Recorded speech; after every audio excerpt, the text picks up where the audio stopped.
Hi, everyone. I want to welcome you to Teaching with GenAI in STEM with Luis Guerrero. Excuse my pronunciation. He is an associate professor of mathematics and faculty professional development coordinator at Palomar College.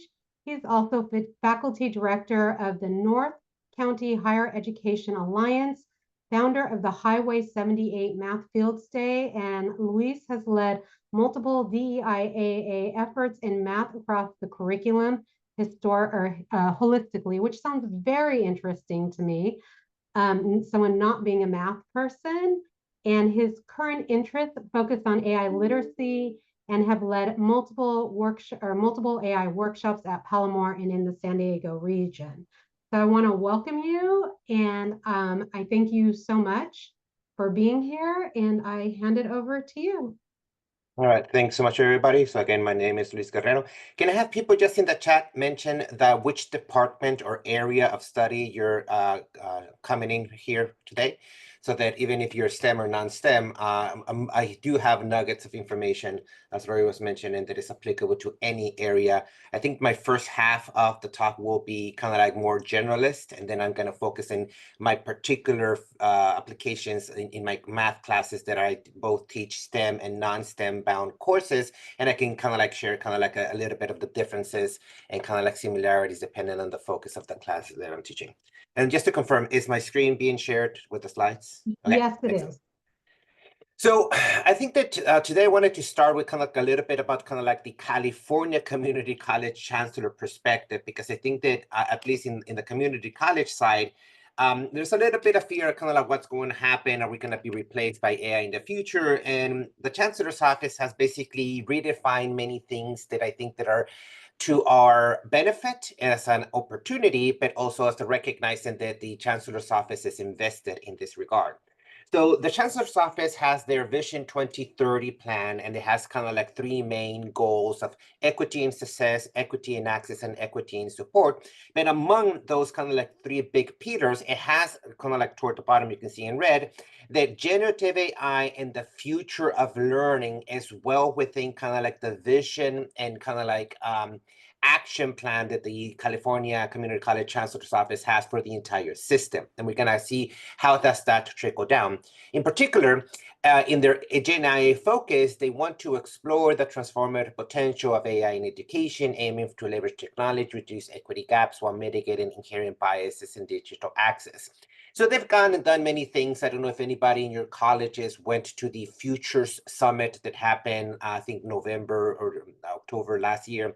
And I like that even in the first 10 minutes of the talk, the chancellor mentioned how she is aware of many kind of like limitations of AI, not just the technology and hallucinations that we might talk about a little bit, but in terms of biases, they mentions books like The Algorithms of Oppressions and many other ones that we're going to mention in terms of kind of like, it's not an oracle. Gen AI is a good tool. It's not perfect. It has some quirkiness, but we also have to be mindful of its limitations before we dive in too deep without realizing what type of like gear do we need. Like if you're going underwater, well, do you have your scuba gear? Do you have your flippers? Do you have? So as long as you're armed with the necessary tools, it can be leveraged so that we augment your teaching in the classrooms and hopefully use it as an tool to remedy some of the gaps that our students bring in, especially with all of the learning loss that occurred during the pandemic era with online teaching or not. There's many more dimensions that the Chancellor's Office action items and vision on GenAI are established. I will share my slides with you. These are not my slides. Anything that has kind of like this icon here, I literally borrow from the Chancellor's Office, and they're available for you to read, and they have more websites that I'm not going to focus on. So I apologize in this first part of the talk. I'm going to go a little bit fast so that people are aware. But one of the things that happens is that the Chancellor's Office is engaging with people, and we're going to talk about their humans frameworks in a few moments.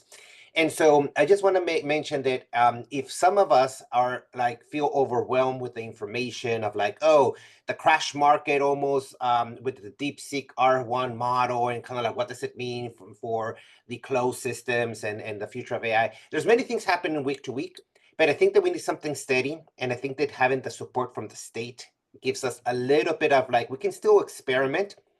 I've been in many like webinars from OpenAI and many other sources, And there's basically nobody that is really ahead of the game, not even kind of like the Stanfords, Yales, and Harvards of the place don't have like a silver bullet that is going to fix all of the issues of education. So I think that if we continue exploring, we're basically not that far behind because there's nobody really ahead in finding the best way of using GenAI in the classroom to remedy all type of situations, be it 100+ size lectures from the big colleges to the 40-ish size community college classrooms that we mostly typically deal with. I do want to preface my talk with a little bit of AI history of like what happened before Gen AI. So some of us might be aware that even in the 50s with Alan Turing's kind of like essays and research papers talking about kind of like what does it really mean for thinking and intelligence in the era of machines. But I think that many people kind of like in the news and in common kind of like knowledge started hearing about AI when certain metrics were met that were astonishes to us as human beings. I'll mention a few. Some of you remember in 1997, Garry Kasparov, the world chess champion, was bitten by the IBM Deep Blue computer. So in the 1990s, people were saying, is AI here now? Is this going to do everything for us? It didn't quite happen the way that people feared, but that was one of the first manifestations, kind of like a computer beating a human being in chess. Then some of you might remember 2011 that the IBM system called Watson beat the two reigning champions in Jeopardy. So people thought, well, chess is just a game, but it can never really understand language. But then how can it beat the two world ranking champions of Jeopardy? And the Watson system did that. It doesn't show here everything, but in 2017/2018, there were a bunch of games of the game called Go. Go is orders of magnitude more complicated than chess because of the allowable moves that it has. And Deep Mind, which is now owned by Google, is built AlphaGo that beat the world the world Go champion. So those are kind of like some few, like 1997, 2011, 2018, some things that people might have heard like in public arenas. I do want to mention that regardless of those, kind of like those newsworthy events, most of us have been interacting or in contact with AI in the traditional sense, what sometimes called this narrow or weak AI, meaning in if you've used smart cars that have some type of like automation, like drive lane assistance or the adaptive cruise control, some other things. If you use your smart assistants, Alexa, Siri, if you've used recommendations from Netflix movies or TV shows or Amazon books, they've used a type of AI before. So we've all encountered AI in some sense before. But I do want to make clear what is the difference between the traditional, narrow, classical AI versus the new realm that we're in with generative AI. So even though that I do teach math, so for the non-math teachers, think about a function as like a box. You feeding a certain type of input and it produces something internally that you might not need to know how it works internally, but it spits out a result.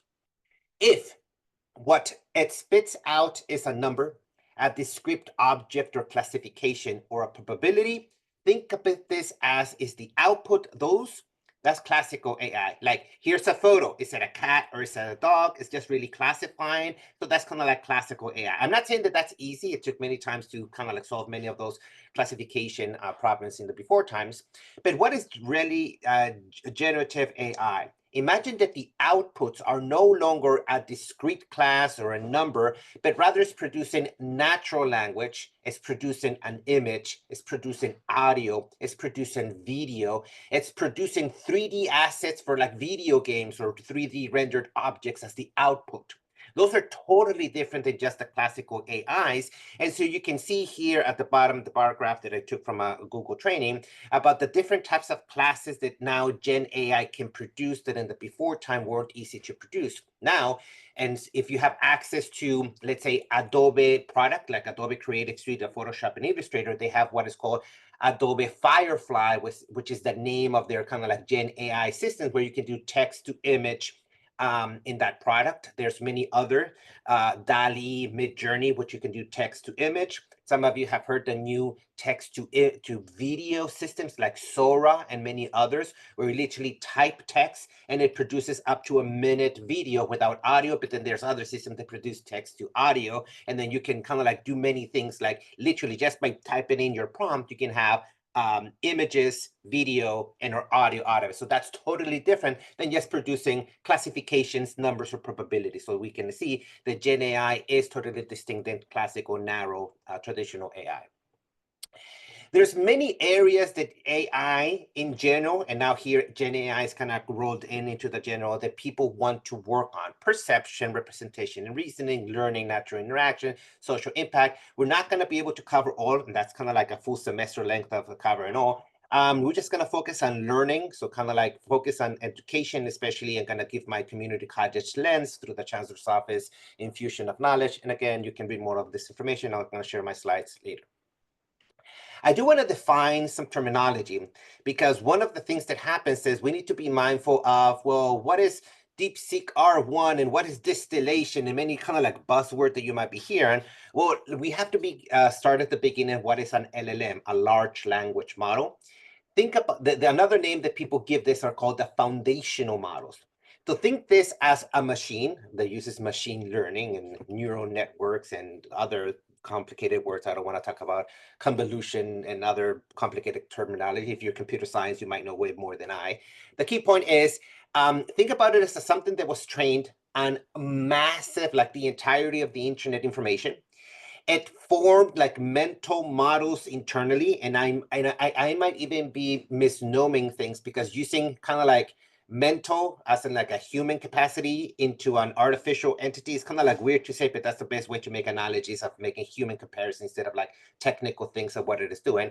Some people say that they're just stochastic parroting, and other people think that there's inherent actual nascent properties that are emerging. Again, I'm not qualified to state it one way or another. That's why there's many benchmarks, and some people say we're going to get to AGI soon in 2028, if not earlier. Again, I'm not qualified to give those big projections, but I do want to mention what a LLM is.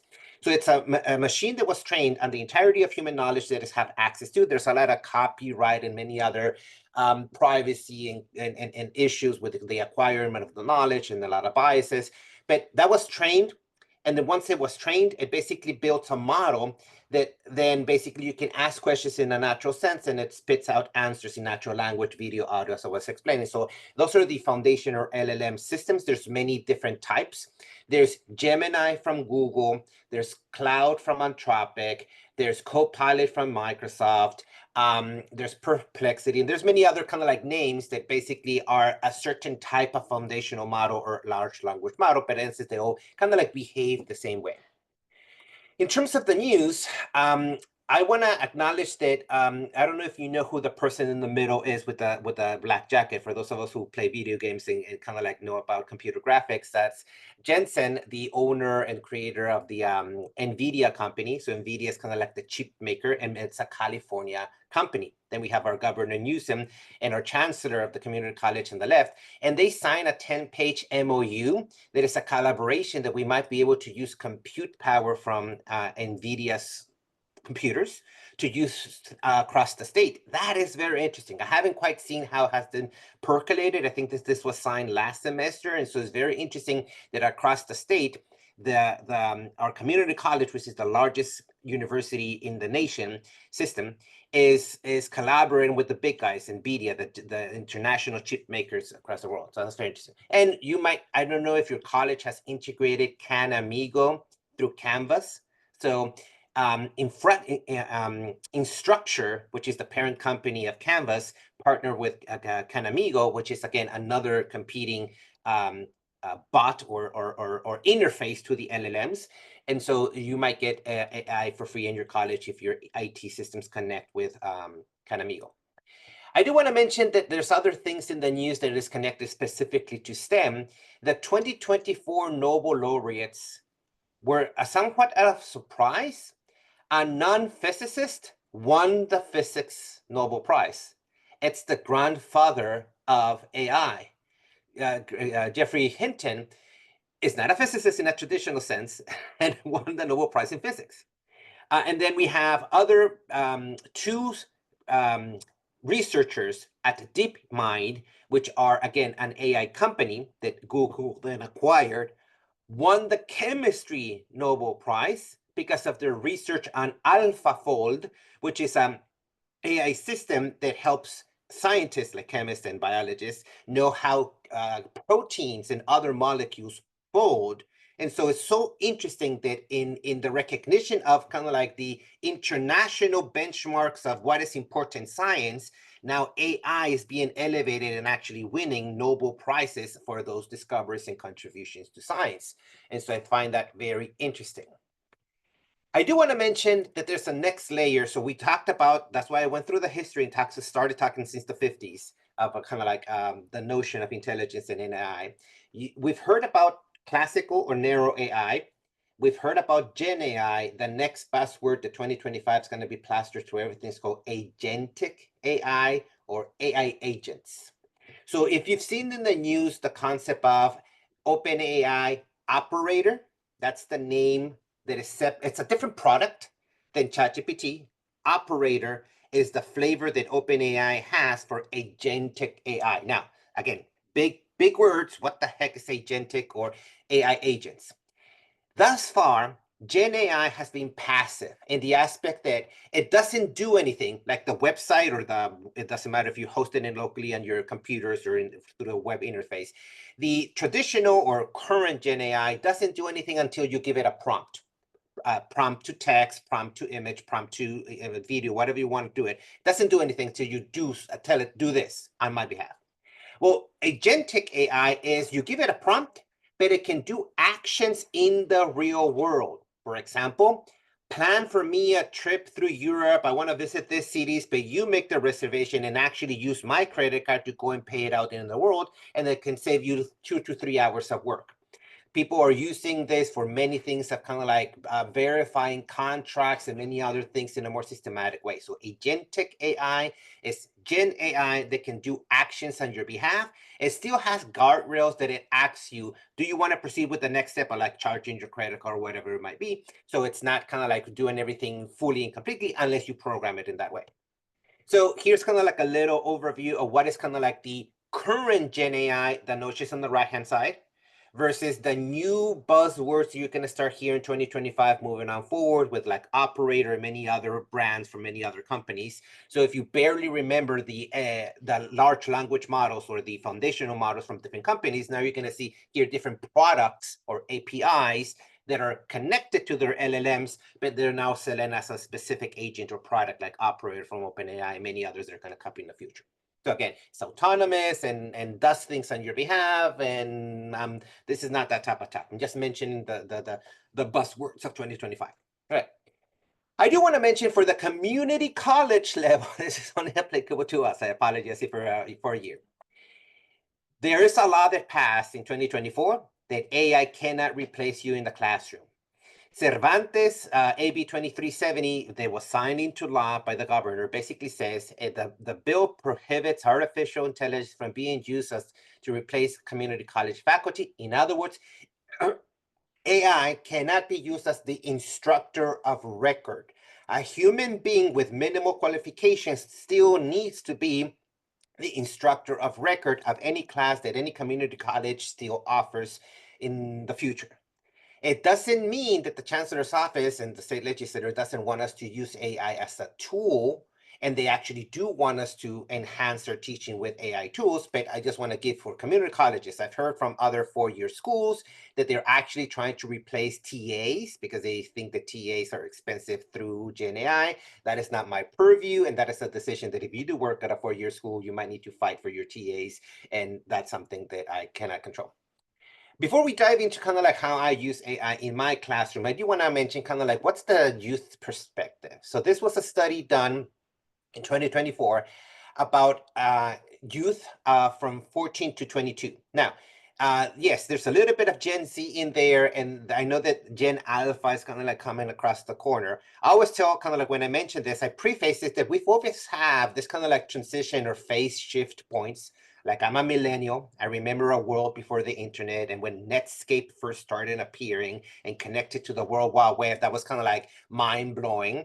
And so our generation, if you're a millennial, transitioned to a world that didn't have internet to a world that does have internet. Then we have right now Gen Z.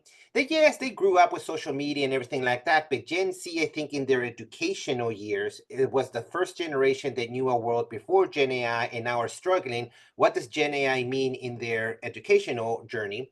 I feel that Gen Alpha, the generation behind Gen Z, is going to be native AIers, meaning they are never going to know a world that AI never existed. And so how are we, if we're going to get them in our classrooms soon enough in the next 5 to 10 years, how are we going to interact with them as educators? How is our pedagogy and praxis in the classrooms going to change, given that now we're working with AI native learners?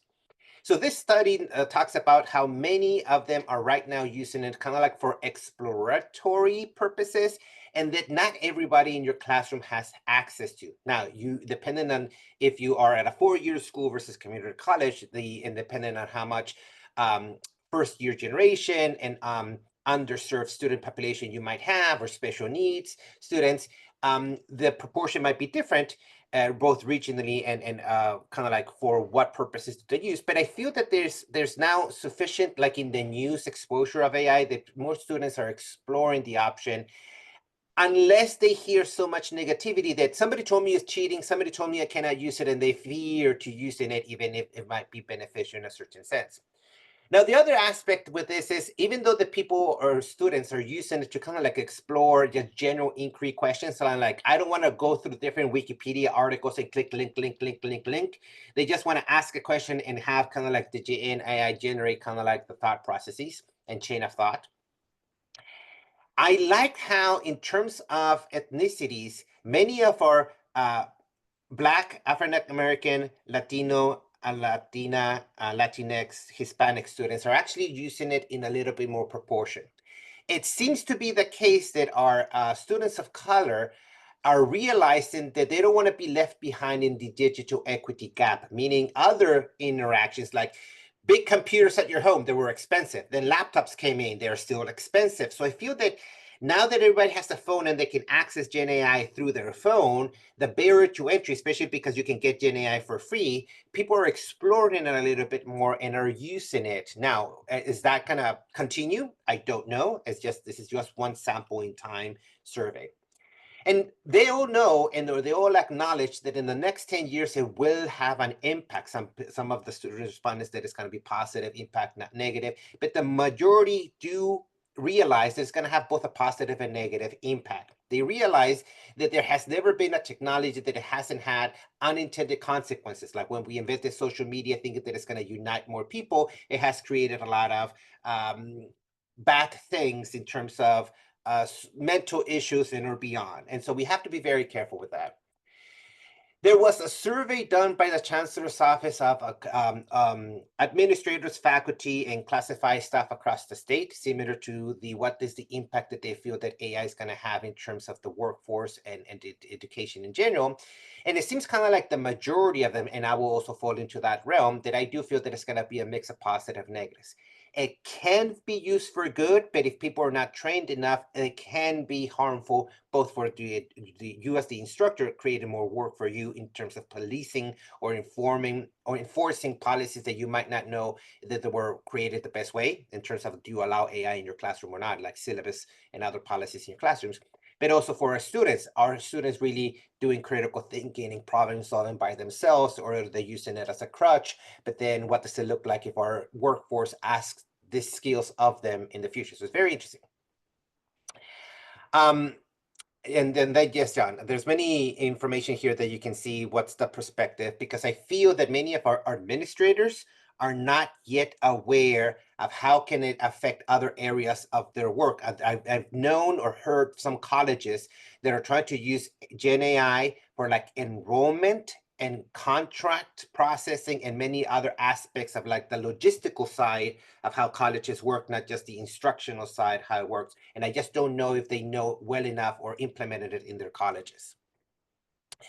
But I do want to exhibit another side, because even though that our jobs as instructors of community colleges are safe by the law that was passed, This was a survey done by Amazon, their AWS services, that are kind of like cloud and many other products that they offer, that they surveyed about 1,300 employers and about 3,300 employees responded of what are the skills that they feel that the workforce need for the next, let's say, 3 years, a very short horizon. Try to make predictions 5+ years is too long in this Gen AI world. But if I kind of like we look at what they're asking, I see critical thinking, problem solving, communication, math, even writing has kind of like a honorable mention.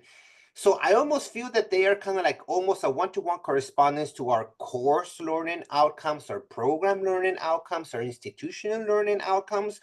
So I feel that higher education is actually well suited to endure in this Gen AI world. I don't know if people were around in the 2010s when you started your career in education, and people were scared about the MOOCs.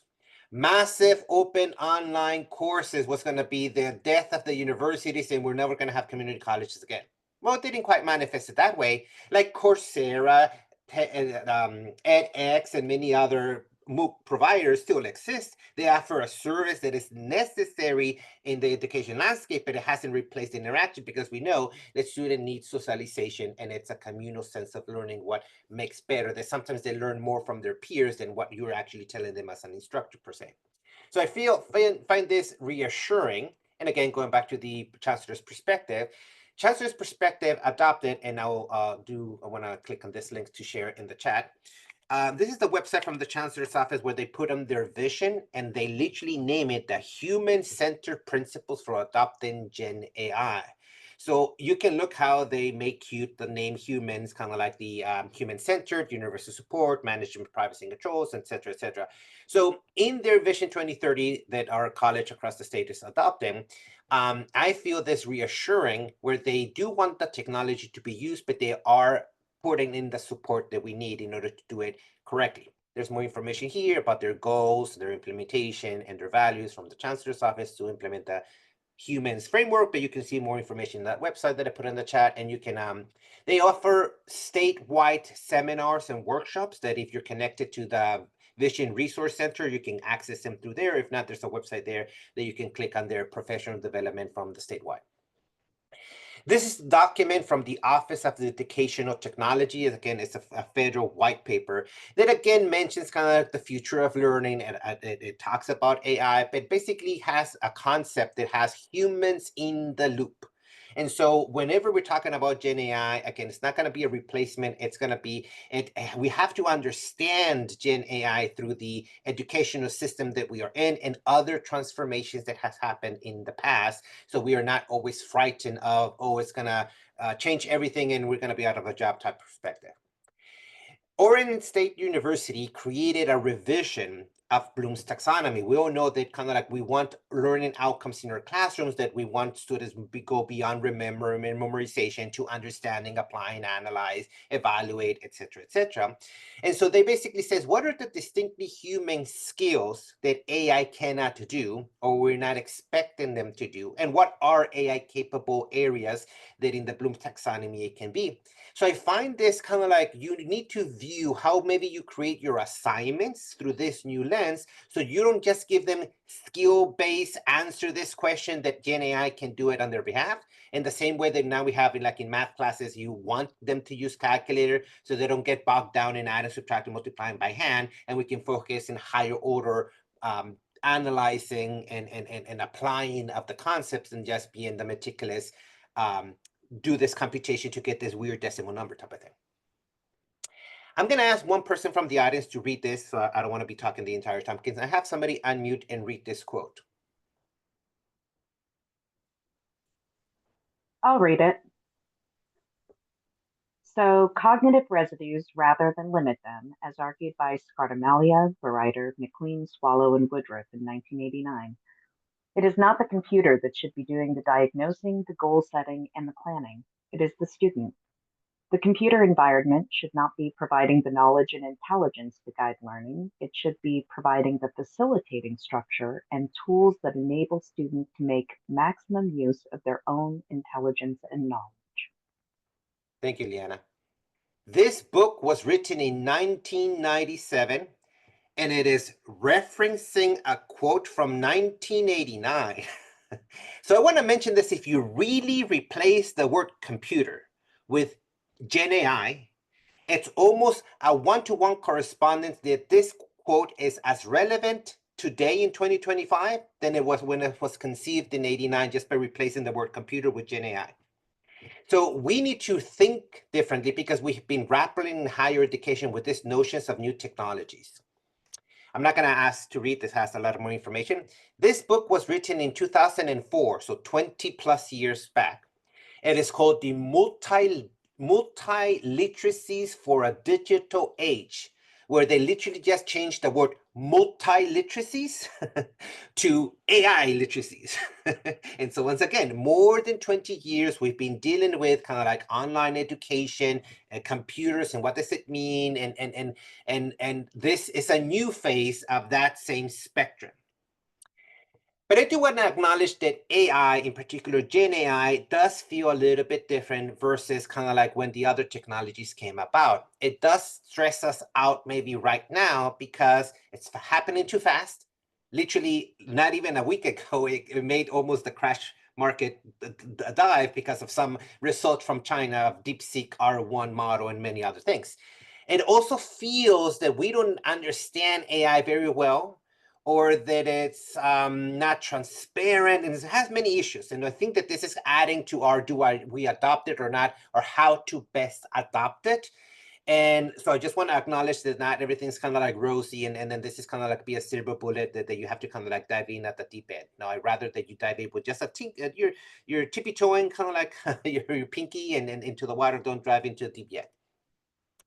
There are many issues with AI because let's think about it. If it's really a stochastic parrot, some people say that AI is like the moon and we humans are the suns. It's just reflecting what we have produced. So if humans have created many terrible things on the internet, very racist and biased information, then obviously it's going to reflect that. So if you see sexism or any of the isms in the internet, then when it got absorbed, they're still there. And you can see here, depending on how you prompt, it can give different response based upon gender. It views female like worse versus male, and that shouldn't be the case. It doesn't mean that everything's like that. And I do want to acknowledge that it also depends on how LLMs work. So now I'm going to go a little bit kind of like technical. If you ask a prompt, what word comes next in my friend and I are, well, what are you? Are you both going, planning, looking, trying? Like the AAC doesn't know where you want to go. Like it has too few information. So when it selects the wrong thing, you might think it's hallucinating. Well, maybe it's hallucinating because you didn't provide enough information. But if you produce a prompt that has the word, I need to chop an onion, can you pass me the? Well, maybe I'm going to pass you a kitchen, a chef, a chopping, or a cutting, but the most likely item that you want out of the preceding information is the word knife. So AI systems, yes, they can produce very terrible pieces of information because of biases, but we also have to learn prompt engineering to be able to extract meaningful information. Otherwise, we get the concept of GIGO, garbage in, garbage out type of thing. And so we have to be mindful of how the information is encoded in the LLMs. I'm not going to bore you with the technical parts of what are tokens and next word prediction and convolution and graph theory, and no, that's not the scope. But if you want to learn, there's a very good article written by Wolfram Alpha, which is the mathematical system that is used, and Stephen Wolfram writes about that. Again, going back to biases and ethical uses of AI, we have to be mindful that there's many issues. Bias, environmental cost. AI costs more electricity and water than just a Google search. Notions about truth and whose truth is being elevated, about copyright. Many artists and many authors have their works just absorbed and without any compensation. And what does that mean? Privacy. There's a concept called digital colonialism, where the companies like OpenAI and others paid pennies on the dollar to people in third world countries to see posts that have the worst of humanity, videos that are the worst of humanity, because they were trying to kind of like scrub the bad things and implement the guardrails. And now they have traumatized literally current Silicon Valley companies are traumatizing human beings in third world countries and paying them peanuts on the dollar, so that we can get the scrubbed and sophisticated guardrails of the AI that we use. So look at contemplations we need to do. We don't have time to view this very interesting video from Dr. Boliwami, but I do want to mention that people for decades have been telling us about issues with algorithms and or AI. There's like 3 main books. I only put 2 just for space. There's one called Weapons of Math Destruction, Algorithms of Oppression, and then the newest book that I highly recommend that people do is called Unmasking AI, and kind of like the ethical consequences of not using or understanding what AI is and how it was created, or what are its limitations, and many other things. I highly invite you to do. In that same light, you can also flip the script. If your college has your student equity plan that needs to address students of color, unrepresented colors, or underserved students, maybe you can use AI to change the dynamic. There's a notion called Afrofuturisms and Latin futurisms, where if you don't see your students as CEOs, make a image where their students are CEOs, where they're the leaders of companies, and they can change the script.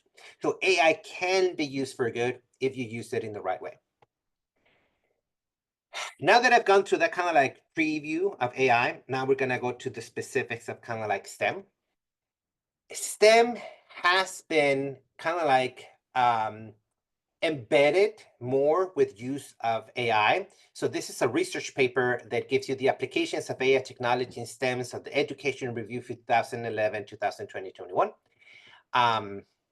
And yes, Laura, thank you for mentioning the Latimer AI system, which is kind of like a semi-curated through peoples of colors databases and such.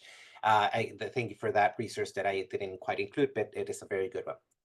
And so again, AI has been, many projects before GenAI have used machine learning in STEM. This is a website that NASA created semi-recently, where they actually mention, and you can reference to students, hey, do you want to see how our like Jet Propulsion Laboratory, many other NASA branches uses AI for their mission critical options of autonomous exploration and navigation, mission planning and management, environmental monitoring and analysis, and space exploration. And these are just things that you can guide students to know, so that they can connect with, like, why should I learn AI in whatever classroom you're teaching, physics, chemistry, biology, math, whatever you're doing, and they might gravitate toward this.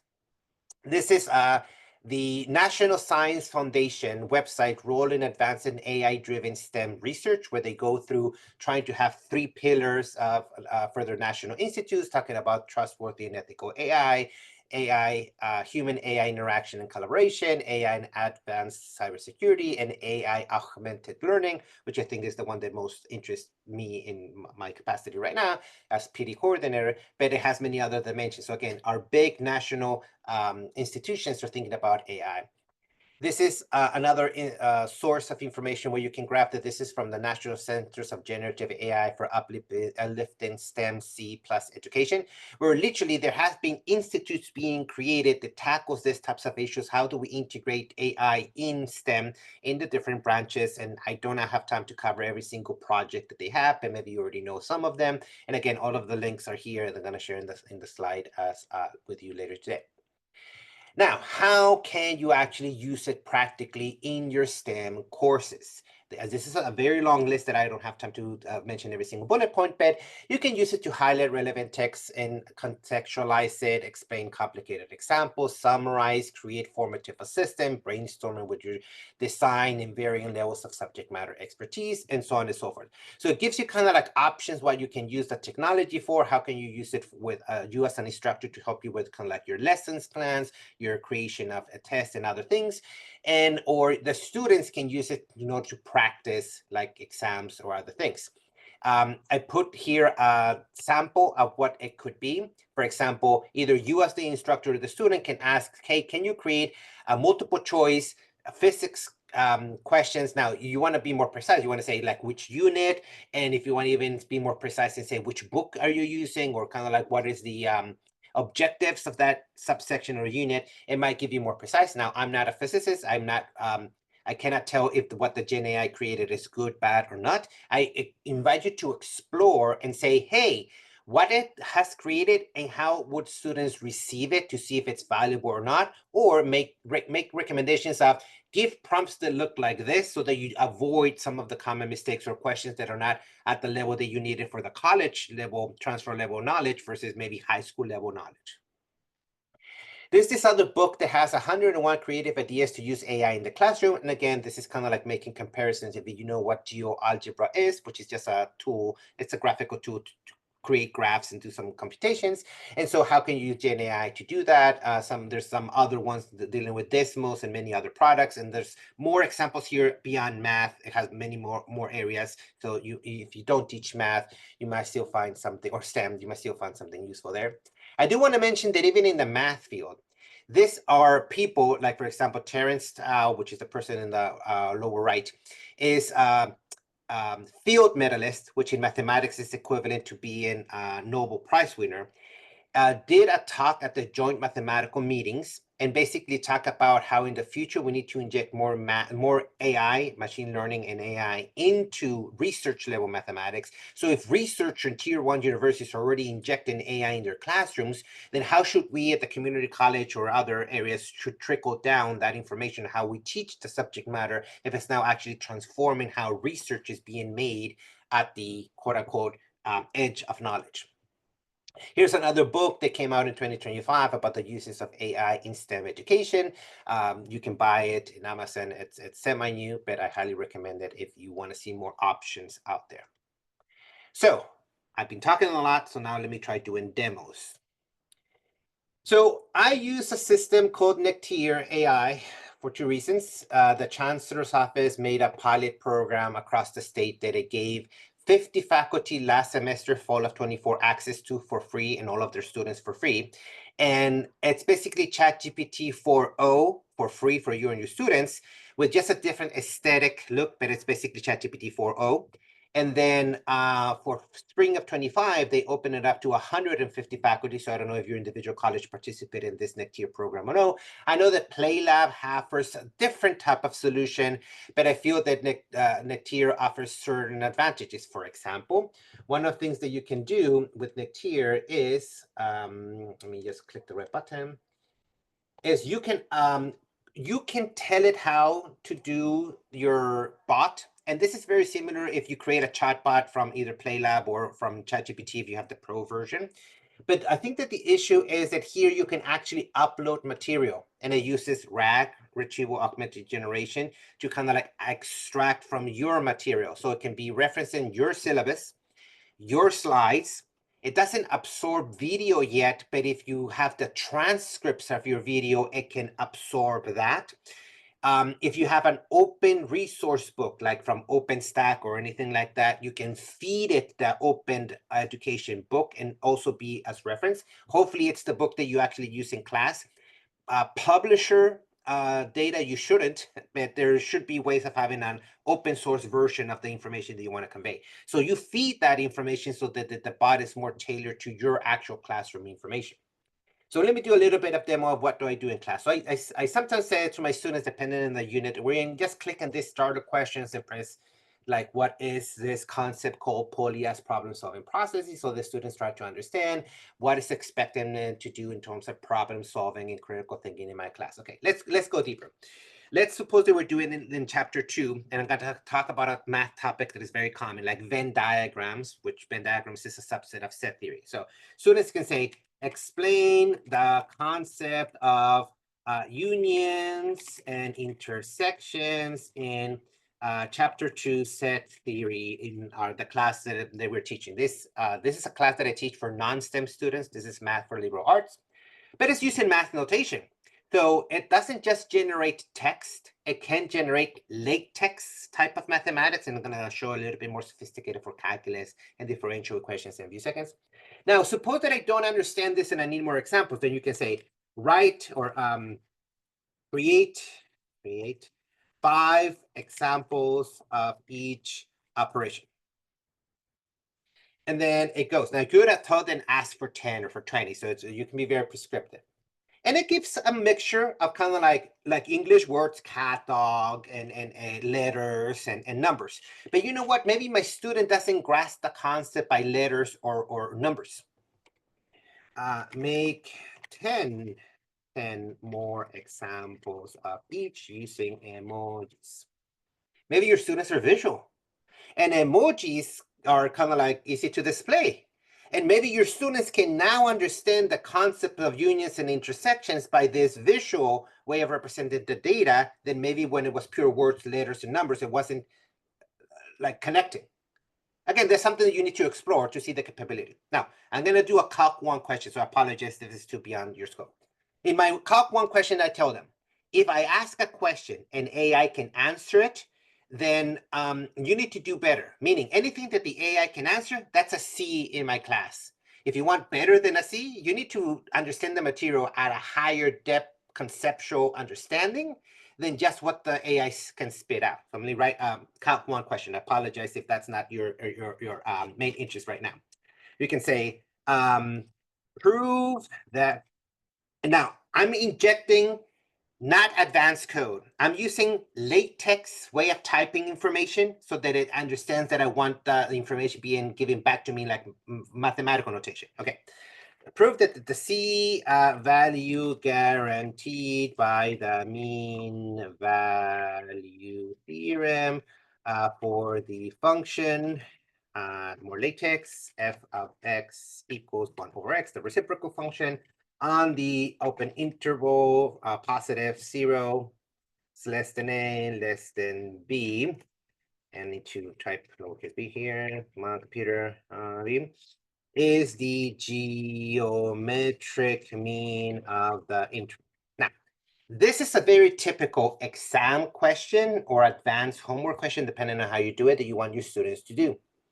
I tell my students in my calc class, some of my students get stuck that even though they've seen in the textbook this formula, they can't quite replace key aspects of it of like, hey, you know what f of x is from the beginning of time, so replace this f of x by its derivative that you need to compute on the side, and then you can replace it here. And it actually shows the algebraic steps. So I tell my students, this is a grade, like 100 points on a single question type of thing that AI can do. And some of my students struggle to build this kind of like thought processes. And so you now need to be aware of feeding your test questions, feeding your assignments, and what does AI speak back, because it might be that it can do many of the assignments that you do. The other thing that it can do is, let me see if I can do it right now. This system does allow the injection images. ChatGPT, you can upload PDFs, Word documents, Excel files, so just beyond images, but the one that I'm using right now isn't. So this is a calc question. So you can say, solve this and show all steps. Now, it's taking the information from an image. So some students used to have on their phone something called PhotoMath. Now they don't even need their phone per se and download a paid app. They can get for free. And this is literally like, look at the original question that it took and kind of like extracted that information, and it's doing advanced calculus in front of their eyes, and students can literally copy if that's the only thing you want them to do, just answer the question. So now how do you change your pedagogy and praxis to do this? Now, I do not have more time to cover everything that I like to do here. In my math for liberal arts class, what I tend to do is do assignments where I make them write essays. So for example, we're talking about that there's different types of sizes of infinity, and I want my students to know what do they need in order to comprehend that there's an infinite amount of infinities. Each infinity is infinitely greater than the previous infinity. It's a mouthful, that statement. And you need all of this. And then, well, what does it mean really? Give me examples. And so you have to work with kind of like how to design questions that students get feeding so that they can extract and kind of like merge what they learned in class, what they learn on their own, and how can they compare that knowledge with possibly what is supplemented by AI. Now, I do agree, and John is mentioning, does it hit or miss on calculations? Yes. If you ask it what's 1 + 1 or weird multiplication of decimal times decimal, it might get it wrong. but I have heard from experts that those are going to be fixed in the next like year and a half. So I'm not worried about not getting computation, because what I would do, you want a computation, go to Wolfram Alpha and just do the numerical computation there. One conceptual understanding, then do it over here. So you do have to choose your tool. Now I know that there's a Wolfram Alpha plugin that you can tie to ChatGPT, but again, I want to use tools that are not the paid versions per se. All right, there's more things that I could do, but I have more to share. I just want to make sure, am I back to my slides? Okay. So I'm going to give a little bit of AI resources. And again, I could have spent the entire hour just doing demos of what I do in my math classes, but I sometimes just want to give people like a preview so that you can tailor it to your chemistry, biology, nursing, whatever class you're interested in. I know there's computer scientists and engineers somewhere in the room. And so it's great encoding up to a certain point. And then some people are saying that we might need to do flipped classrooms, where the only way to assure that the students are learning our content is that they do it in front of your eyes in the classroom, like write the code in front of me and or write an essay in front of me, whatever you're trying to ascertain, like proof that in that physical lab, you can do the thing that you told me you computed in outside of class. I don't know if that suits your pedagogical practices, but again, this is a, you need to, know how to integrate and interleave the concepts that we have been talking about with your teaching practices, the level of your class, the intent of your objectives, and do you use active learning? Do you just prefer traditional lectures? So there's many issues here that I cannot answer. For the community college level, the State Academic Senate created in November their Rostam magazine that was 100% dedicated on AI, its consequences. So if you haven't seen or read the 2024 November Rostam magazine, I invite you to go and I'll, again, I'm going to share the links. And a lot of the information here is very relevant. So it's a very good read from many perspectives, not just STEM, but there is information here that is connected to STEM, like embracing AI tutoring in STEM courses. Now, I do want to acknowledge, and I'm not sure if your college participated or not, last year, Learning Lab, which is a it's an entity under the Foundation of Community Colleges that basically launched the AI challenge. They had two tracks, the Grand Challenge and the Fast Challenge. So I don't know if your colleges participated in that. They gave multiple multi-million-dollar awards. The Grand Challenge was a $1.5 million grant that you needed to have intersegmental groups working on it, aka community colleges with Cal States or community colleges with UCs or all three. And there are many big projects around the state. I was lucky enough, or Palomar was lucky enough to join UCSD, San Diego State, San Diego City College, Cal State San Marcos, and Palomar to win one of those grand challenges. And we're trying to develop an AI tutor. We might have one for biology / genetics and programming, and maybe AI literacy. But there's many AI tutor solutions out there that you might need to try. If you haven't done this, CanAmigo is given for free teacher's account for any educator, including 4-year and college instructors. So just use your instructor email and create an account in CanAmigo so you can test what it is. And they also have kind of like a mini certificate or like professional development course that you can take to train on how to use CanAmigo. It has great tools to develop lesson plans.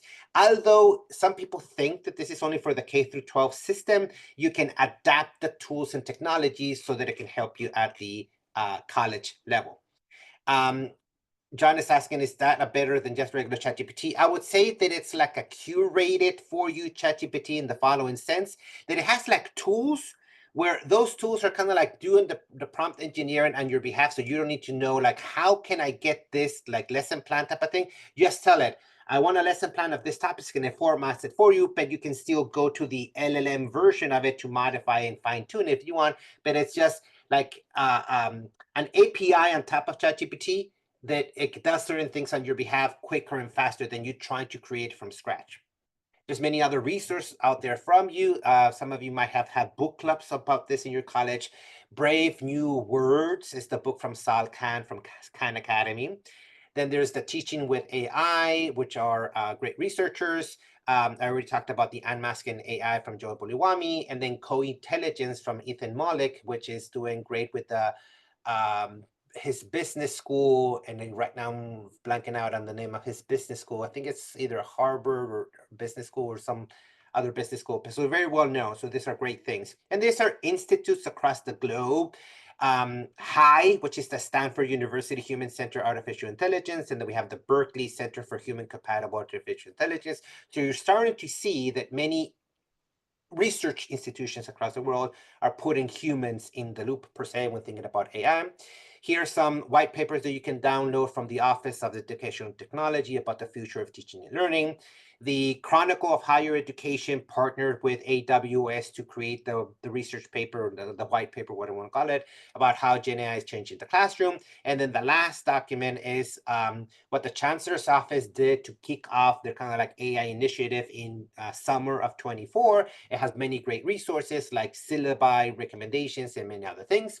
I think I'm over time, so I'm not gonna, because I wanna see if people have questions about recommendations on syllabi.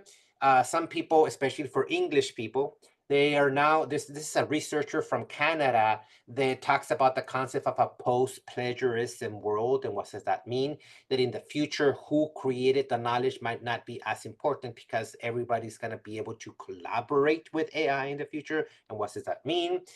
You as an educator need to know what type of policy are you going to implement in your class. Are you going to be prohibitive or closed? No AI at all for any reason. Well, good luck in the aspect of how you're going to monitor and or invest in times to monitor the situation, just let's put it that way. Are you going to use with permission or use with like intentional certain assignments under certain instructions can AI be used? Or do you abdicate? Pandora's box is open. You cannot put the genie back in the bottle type of situation. And what does it mean to change your pedagogy in that sites? This I didn't make them. These are from the Rostrum November State Academic Senate magazine that I can invite you to see. In which realm do you feel that you are? I do acknowledge that I have the bias of being open, but it doesn't mean that my approach should be your approach. I do want to mention that if you do want to be closed, be careful because many non-native English speakers, and English is not my first language, I am a multilingual learner, that it has been AI detectors claim that certain multilingual learners use AI when they didn't, because sometimes many of us, we have formal high education in our native language. And then when we translate or use translators, it sounds weird for native English speakers, but it's not because we use an AI, it's because we have proficiency in other language and we just have trouble finding what are the right words that native English speakers best understand. The other thing, there was a University of Michigan or Minneapolis, there we go. University of Minneapolis that sued a university for being suspended from the college. And it's a $600,000 lawsuit. And so one of the things you have to be very careful is what is the evidence that you need to prove that the actual student did something wrong? Because many students know from TikTok videos or other places of use ChatGPT and then use a different LLM to humanize and or paraphrase and then go to a third to a fourth. Then once you do it 3 or 4 times, knowing what it can or cannot do might not be really like traceable. And so you have to be careful whom do you do or not. And then this is a link of many different policies. I will link this in the chat of many, I think it's like 150 AI policies across the globe of how people have implemented their syllabus of many different colleges from across the globe. So if you're interested in how other people have approached many different syllabus policies, this is a great document to have. And before I get kicked out, I think, let me just double check that is it. You're fine. That is it. So if you have a phone, you can do the QR code and you can have access to the slides. And then let me just click the link to the chat if you want access to my slides. And now if we have time, if there's questions, we can talk a little bit more.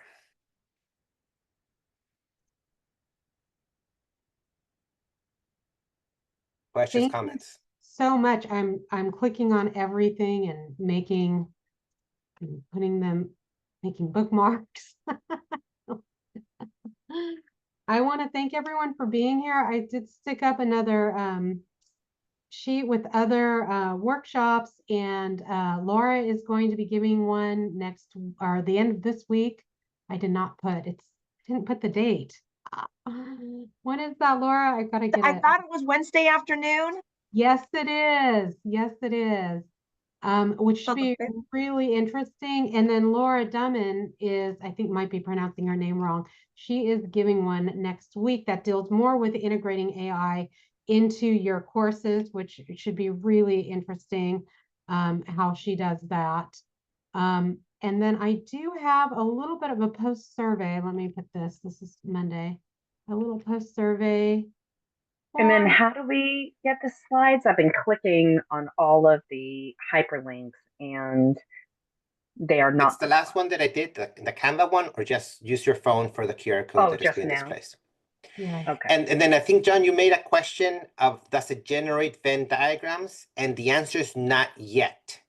So I think that that's kind of like the future. Like if it can generate, like build a sign function that has this, I would love that be like native. I really feel that that's kind of like the next 18 months pipeline type of updates that are going to happen. So much information. Thank you so much for all of your help. Are there any other questions? I think we're good. I'm looking forward to the rest of our series. I'm looking forward to looking up all of your resources, especially the syllabi one. So yeah, that's the hard one. Anyway, thank you very much. I will see you later, Laura. Okay. Luis, thank you so much for all of you that you've done, and you and I can be in contact, okay? 100%. Okay. Thank you, everybody. Bye. Thank you very much. This was great.